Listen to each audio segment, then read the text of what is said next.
যারা যারা প্রতিবাদ থাকে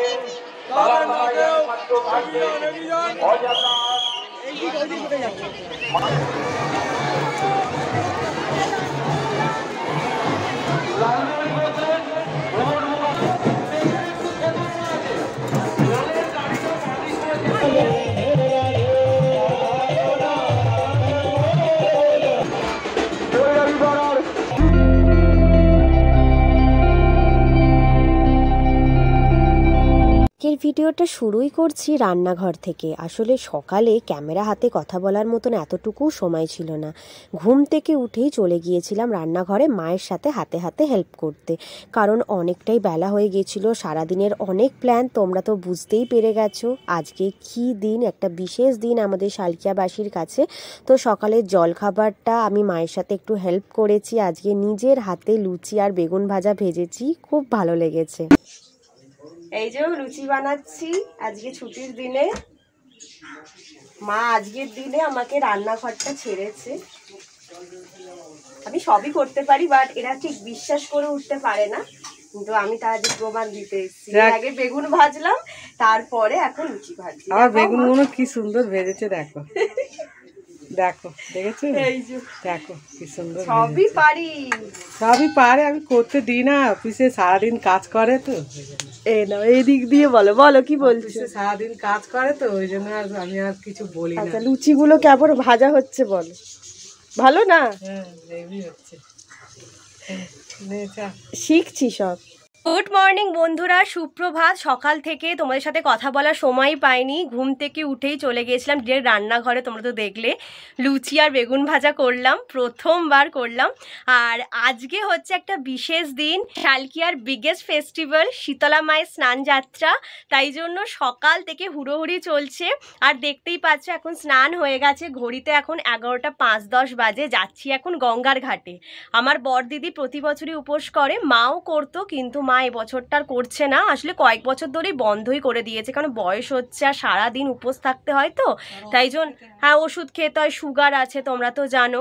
তো তার জন্য আমরাই বলেছিলাম যে তোমাকে আর তাহলে করতে হবে না, গায়ে উপোস রেখেছে, উপোস তো ফেলতে নেই। আর দিদি করেছে, তাই আমি মা দিদি এখন যাচ্ছি গঙ্গায়, দিদি স্নান করবে। তো তোমাদেরকে এবার বাকিটা রাস্তায় গিয়ে দেখাচ্ছি, তোমরাও দেখতে থাকো আর এনজয় করতে থাকো। এই যে মা আর আমি বেরিয়ে গেছি, দিদি অনেকক্ষণ ওয়েট করছে, ঝাড় খাবো আজকে। আজকের দিনে আমাদের পুরো শালকিয়াতে দুপাশারই এরকম মেলা বসে, আর কত রকম জিনিস বিক্রি হয় তোমরা শুধু দেখো।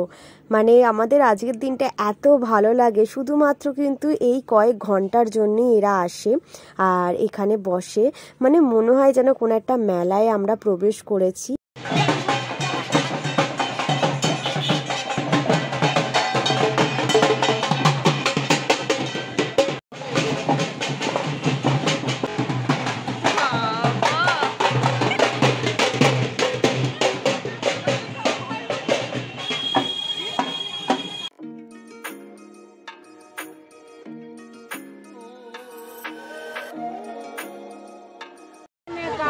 काला पेनी है तो काला काला से ही।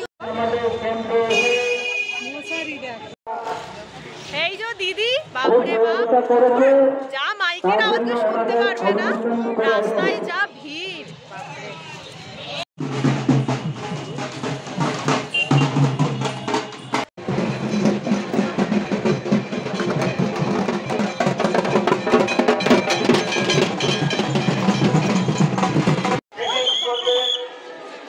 যারা যারা প্রতিবাদ থাকে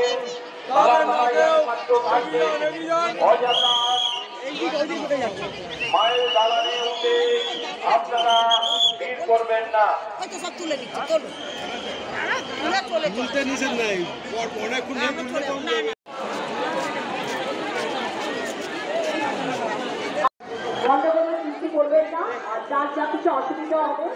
বড় বাগান থেকে সন্দীপ শর্মা। বন্ধ করে সৃষ্টি করবেন না। বড়বাগান থেকে এসেছেন সন্দীপ শর্মা। এখানে উপোস যাত্রীরা ডন্ডি কাটছে, ডন্ডি কাটার জন্য আলাদা ব্যারিকেড করে রাস্তা করে দেওয়া হয়েছে। संजना साहू, आप जहाँ कहीं भी हो, हावड़ा सिटी पुलिस का कैंप के सामने चले आइए।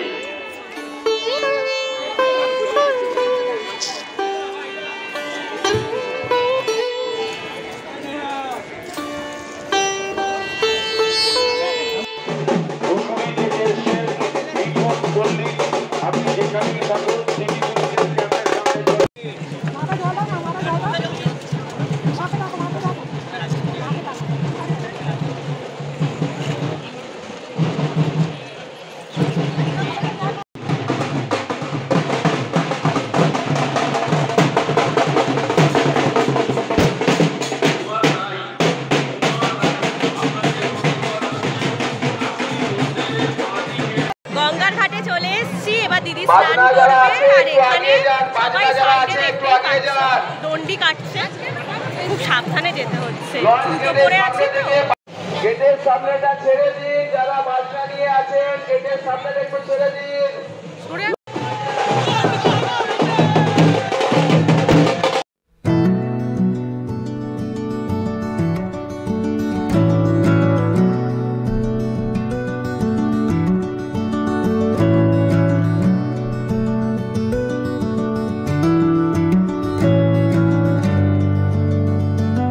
দিদির স্নান হয়ে গেছে, আমরা গঙ্গার ঘাট থেকেই ফিরছি। তো গঙ্গার ঘাটের সামনেই আমার মামার বাড়ি, এই যে মামার বাড়ি ফ্ল্যাট। তো এখন যাচ্ছি একটু মামাদের সাথে দেখা করতে, তারপরে বাড়ি যাবো। এই দেখো মামা মিষ্টি খাওয়াচ্ছে, তাই তো? এদিকে মামিও দাঁড়িয়ে আছে। উপোস করেছো? আমাকে আর মা, আমি আর মা মিষ্টি দিয়ে দিচ্ছে, বলছে খা। আমি উপোস করে মিষ্টি খাবো। মামা আর একটা খাবো নাকি? এই যে এখানে অঢেল না গো। অনেক গল্প করলাম আমাদের বাড়িতে এসে, আর অনেক হাসি ঠাট্টা হলো। ওই জন্যই এসছি, যাতে একটু মনটা ভালো হয়ে যায়। মামার বাড়ি বলেছি। তো এবার বাড়ি যাব, কারণ আবার 3:30 করে বেরোবো, মা বেরোবে তখনই, বড় মা। তো চলো আবার বাড়িতে গিয়ে কথা। এটা হচ্ছে পঞ্চানন বাবার মন্দির, আমার মামার বাড়ির একদম অপোজিটে। এত সুন্দর করে ফুল দিয়ে সাজিয়েছে, তাই তোমাদের সাথে শেয়ার করলাম। আর বাড়ি যাওয়ার পথে গিয়ে দেখি যে রাস্তায় একটা ক্যাম্প বসেছে, সেখানে সুগার টেস্ট আর প্রেশার চেক হচ্ছে। তো ভাবলাম যে তাহলে মা, দিদি আর আমি একটু করিয়ে নিই। তোমরা জানো মায়ের সুগার আছে, মা একটু সুগারটাও টেস্ট করে নিল। আর আমরা 3জনই একের পর এক বসে প্রেশারটা চেক করালাম, কিন্তু আমাদের 3জনেরই প্রেশার একদম নর্মাল। আমাকে তো ম্যাডাম বললোই যে তুমি তো একদম বাচ্চা মেয়ে, তোমার প্রেশার একদমই নর্মাল। তো যাই হোক, একটু চেক করে নিলাম, মনের শান্তি। বিহেভিয়ারও ভীষণ ভালো, একদম অমায়িক, আমার তো খুব ভালো লেগেছে। বাড়িতে আমাদের অনেক গেস্টও এসেছিল। তো দেখতেই পাচ্ছ, এটা হচ্ছে বৌদি, যে সবুজ কালারের শাড়ি পরে আছে, পর্ণার মা। তোমরা তো অনেকেই চেনার। পাশে দেখছো যে দিদি দাঁড়িয়ে আছে, আর একটা দিদি, আর এটা জামাই বাবু। এটা হচ্ছে আমার বড় পিসির ছোট মেয়ে আর তার বর। তো আমাদের বাড়িতেই উপোস করবে বলেই এসেছিল। তো দিদিও ডন্ডি কেটেছে। গুড আফটারনুন, এখন ঘড়িতে 3:15 বাজে। সকালবেলায় বাড়ি এসেছি, তখন কটা দিদি? ওই 1টা-1:30 হবে। আবার খেয়ে দে রেস্ট নিয়ে, তো রেস্ট তো হয়নি, আবার রেডি হয়ে গেছি, বেরোচ্ছি। এবার তোমাদের তো সকালেরগুলো দেখালামই, তোমরা আশা করছি খুব ভালো লেগেছে। এবার বিকালে দেখো কি সুন্দর একের পর এক মা শাড়ি দিয়ে আসে, তাদেরকে সবাই কাঁধ নেয়, ভীষণ ভালো লাগে দেখতে। আমরা এখন যাচ্ছি বাবুরডাঙ্গা, অনেকটা লেটও হয়ে গেছে। আর এই দেখো দিদি এদিকে রেডি একদম, এই যে দিদি। আর দিদি তো উপোস করেছে, মা তো করেনি, কিন্তু আমি, মা, দিদি একসাথে যাচ্ছি। কিন্তু একজনকে খুব মিস করছি, তুলিকে। প্রতি বছর আমরা 4জন মিলেই যাই, কিন্তু ওর কাল ব্যাচেলার কেমিস্ট্রি পরীক্ষা আর ফাইনাল, তাই জন্য মানে মনটা ওর খারাপও ছিল, যে বলছে মা আমার যাওয়ার ইচ্ছা থাকলে আমি যেতে পারবো না, বলতে বলতে পুরো কেঁদে ফেলেছিল। আর ওর কান্না দেখে আমারও খুব কষ্ট। সত্যি আমিও মাকে বলছিলাম যে খুব এবারে মিস করছি। তো কি করা যাবে, কারণ ও বড় হচ্ছে, ও বোঝে যে আগে এক্সাম, এগুলো তো প্রতি বছরই আসবে। তো চলো যাওয়া যাক, পেছনে পিসিও আসে। সামনে যেতে দাঁড়িয়ে হ্যাঁ, কাঁদতে আবার কি বলছে জানিস? কি বলছে? হচ্ছে মা আমি মনে হয় কালে কিছু পারবো না। না না, ওরকম কি, তুই তো বলবি যে আমি উপোসটা করেছি, তো তোর যাতে পরীক্ষা ভালো করে হয় সেটা জানাবো। খুব পাকা পাকা কথা বলে।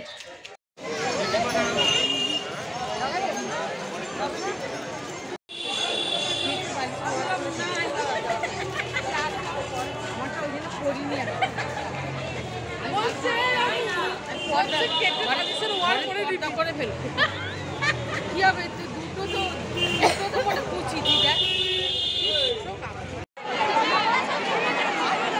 সহকারে এই পথ ধরে ধীরে ধীরে এগিয়ে আসছে।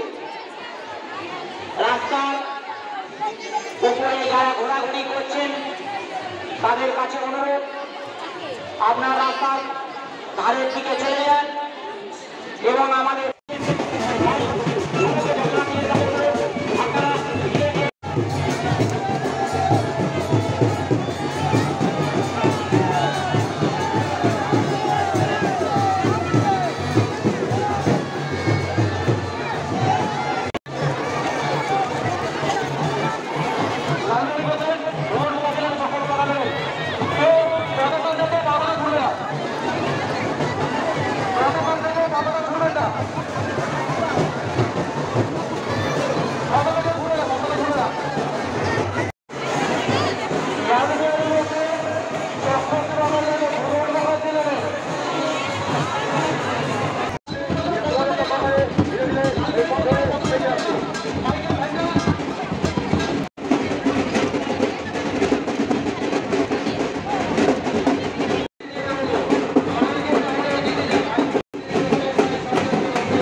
তোমরা কেমন উপভোগ করছো আমাদের এই মায়ের স্নানের মুহূর্ত অবশ্যই কমেন্ট করে জানিও। আর দেখতেই পাচ্ছ একের পর এক মা শাড়ি দিয়ে আসছে, এইভাবেই প্রতি বছর আসে। আর আমার দিদিকে দেখতে পাচ্ছ ওই ভিড়ের মধ্যে গেছে মাকে কাঁধ নিতে। দেখো ধীরে ধীরে ও বেরিয়ে আসবে ভিড় কাটিয়ে। এটা দেখতে যতটা মনে হয় কঠিন, কিন্তু যারা উপোস করে তাদের খুবই ভালো লাগে। এত জাগ্রত মা না আমাদের শীতলা মা, তাই সবাই এই দিনে মায়ের জন্য না খেয়ে উপোস করে থাকে। তো আমারও ইচ্ছা ছিল করার, কিন্তু এবছর তো আর হয়ে উঠলো না। সামনের বছর করার খুব ইচ্ছা রইল। আর এই মা হচ্ছে সেজো মা। আমাদের এখানে অনেক মা আছে, অনেক দূর দূর থেকে মারা আসে একের পর এক, কিন্তু অত মায়ের তো নাম জানি না, কিন্তু তোমাদেরকে আমি কিছু কিছু মায়ের নাম বলে দেবো। এটা হচ্ছে আমাদের শালকিয়ার সেজো মা।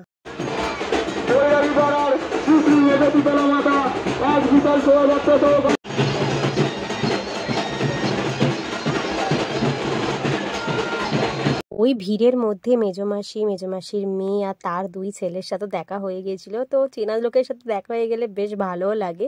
আর যা ভিড় দেখতেই পাচ্ছ, তো আমি বললাম একটু হাই করে দাও, ওরা হাইও করে দিল। তো তোমরা এবার এনজয় করো। আর ধীরে ধীরে এগিয়ে আসছে আমাদের শালকিয়ার মেজো মা। তো তোমরা দেখো আমাদের মেজো মাকে দর্শন করে।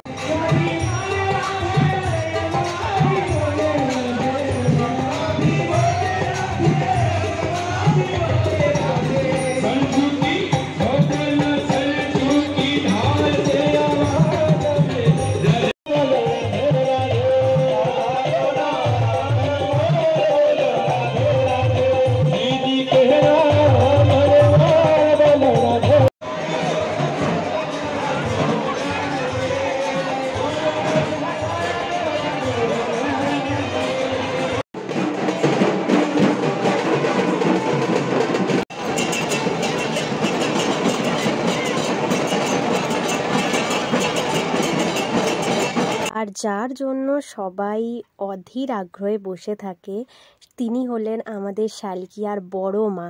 দেখতেই পাচ্ছ বড় মার ব্যানার অলরেডি এসে গেছে, কিন্তু এগুলোই আগে চলে আসে। মা আসতে কিন্তু অনেক দেরি হয়। ভিড় ঠেলে ঠেলে মা যখন আমাদের কাছে এসে পৌঁছায় তখন অনেকখানি লেট হয়ে যায়, কারণ বড় মা কিন্তু 2 পা গেলে 4 পা পিছিয়ে যায়। তো তোমরা দেখো।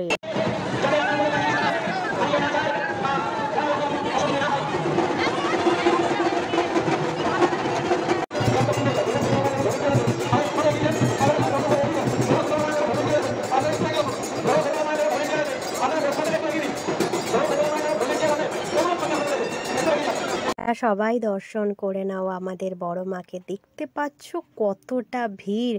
বড় মাকে কাঁধ নেওয়া কিন্তু মানে কি বলবো, খুবই টাফ।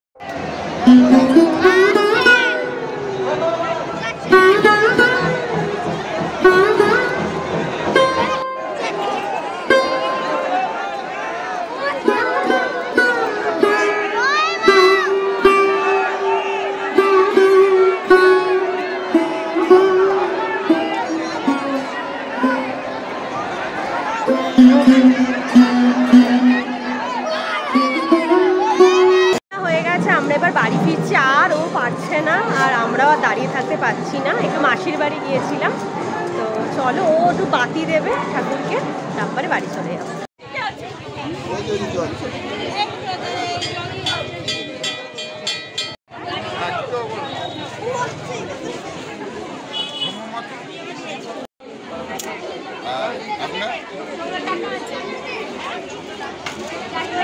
যেহেতু দিদি সারা দিন উপোস করে আছে আর রাতে শুধু মিষ্টি জলই খেতে পারবে, তাই জন্য ও একটু মিষ্টির দোকানে গেছিলো মিষ্টি কিনতে। আর হাতে দেখতে পাচ্ছ এরকম লাইটিং বেলুনস, এটা আমি তুলির জন্য কিনে দিয়েছি। ঘড়িতে এখন 9টা বাজে, এই জাস্ট বাড়ি এলাম। আর দিদিও বলছিল আসবে, আমরাই বললাম যে আর আসিস না, কারণ ও আর থাকতে পারছে না।